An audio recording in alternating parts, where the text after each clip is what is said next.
பாட்டிங்க எல்லாருமே வந்து பிளான் பண்ணி அன்புக்கும் கண்மணிக்கும் வந்து என்ன பண்ணுறாங்க, இந்த மாதிரி பாண்டி ஆட்டம் விளையாடலாம் அப்படின்னு சொல்லிட்டு சொல்கிறாங்க. அதன்படி வந்து கண்மணி பாண்டி ஆட்டம் ஆடுறாங்க.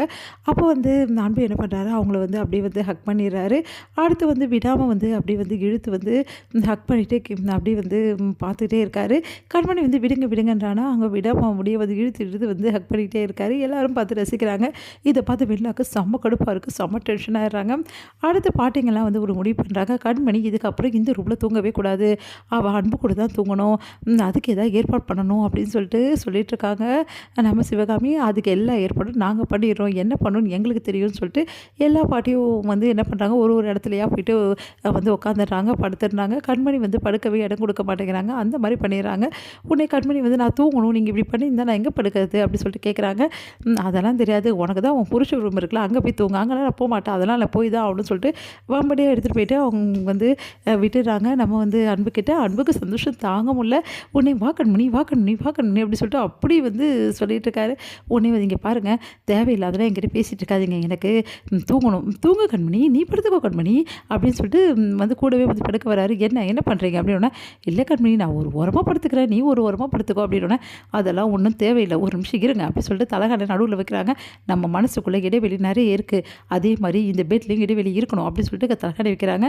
உடனே வந்து அன்பு வந்து பரவாயில்ல, என் பெட்டுக்கு வந்துட்டேன், இதுக்கப்புறம் என்கிட்ட வர எவ்வளோ நேரம் ஆக போகுது, கூடிய சீக்கிரம் உன் மனசுலேயே இடைவெளி போயிடும் கண்மணி, உன் மனசு ஃபுல்லாக நான் தான் இருக்கேன்னு எனக்கு தெரியும், ஆனால் என்ன நீ கோவத்தால் அதை மறைக்கிற, அது கூட எனக்கு தெரியாமல் இருக்கா, நான் கூடிய சீக்கிரம் இந்த இடைவெளியும் நான் போக்குவேன் அப்படின்னு சொல்லிட்டு அந்த தலைக்காணியை பார்த்து முறைக்கிறாரு.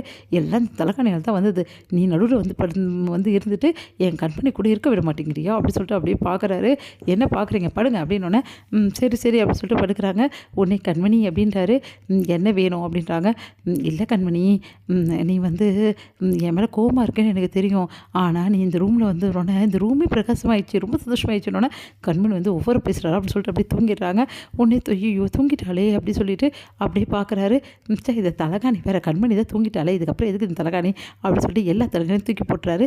தூக்கி போட்டு கண்மணி பார்க்குறாரு, நல்லா தூங்கிட்டாளா அப்படின்னு சொல்லிட்டு நல்லா தூங்கிட்டா அப்படி சொல்லிட்டு அப்படியே வந்து உச்சி முக்கிறாரு, கிஸ் பண்ணுறாரு. உடனே கண்மணி வந்து எழுந்துக்கிறமா, ஐயோ எழுந்துட்டாலும் அவ்வளோதானே அப்படி சொல்லிட்டு மறுபடியும் வந்து திருப்பி படுத்துக்கிறாரு. கண்மணி பார்த்து ரசிச்சுட்டு இருக்காரு. என் கண்மணி இந்த ரூமுக்கு வந்துட்டா, எனக்கு இதோட சந்தோஷம் என்ன இருக்குது அப்படின்னு சொல்லிட்டு சந்தோஷமாக தூங்குறாங்க. அடுத்து வந்து மார்னிங் வந்து கண்மணி அன்பு ஒன்று எழுந்து வெளியே வரல. அதனால் வந்து எல்லோரும் வந்து இங்கே கண்மணி அன்பு காணவே காணோம், அவங்க 2 பேர் ரூமில் இருக்காங்க அப்படின்னு ஒன்று எல்லா அதிர்ச்சியும் ஸ்வேதாவும் வந்து அப்புறம் மயூரி வந்து என்ன சொல்கிறீங்க நீங்கள் எல்லாரும், என்னடி இது அதிசயமாக இருக்குது, நீங்களும் புருஷனும் கொண்டா கூடன்னு தானே வரீங்க, அதே மாதிரி கண்மணி அவங்க புருஷன் ரூம்லேருந்து வரா அப்படின்னோடனே நீங்கள் என்ன சொல்கிறீங்க அப்படின்னோடனே கண்மணி வந்து வெளியே வராங்க.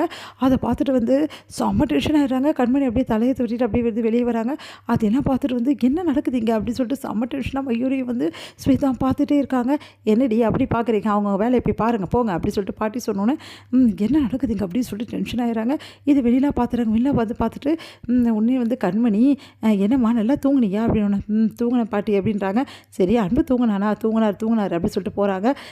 எனக்கு இப்போ தான் சந்தோஷமாக இருக்குது, புருஷனை பற்றியும் பொண்டாட்டி பற்றி புருஷனுக்கும் தெரிஞ்சிருக்கணும்ல. சரி கண்மணி நீ போயிட்டு வாமா, உனக்காக நாங்கள் எல்லாம் பண்ணி வச்சுருக்கோம் அப்படின்னோடனே என்ன பண்ணி வச்சுருக்கீங்க, நாங்கள் எல்லாமே சமைச்சிட்டோம், நீ எதுவுமே பண்ண வேணாம், அன்புக்கும் கொடுத்துட்டு நீயும் சாப்பிடுமா அப்படின்றாங்க. உடனே வந்து கண்மணி பார்த்துட்டு போகிறாங்க. இது எல்லாத்தையும் பார்த்து வெளியாக்க செம்ம டென்ஷனாக இருக்குது. இப்படியே இருந்தால் கண்மணி அன்பு ஒன்றா சேர்ந்துருவாங்க, இதை விடக்கூடாது அப்படின்னு சொல்லிட்டு என்ன பண்ணுறாங்க, வெளியில் ஐடியா பண்ணுறாங்க. கண்மணியே வந்து எப்படியாவது தூக்கணும், சீக்கிரமாக அடித்து தூக்கு அப்படி சொல்லிட்டு ஃபோன் பண்ணி சொல்லிடுறாங்க. ஆல்ரெடி இருந்த அந்த ஆளுக்கு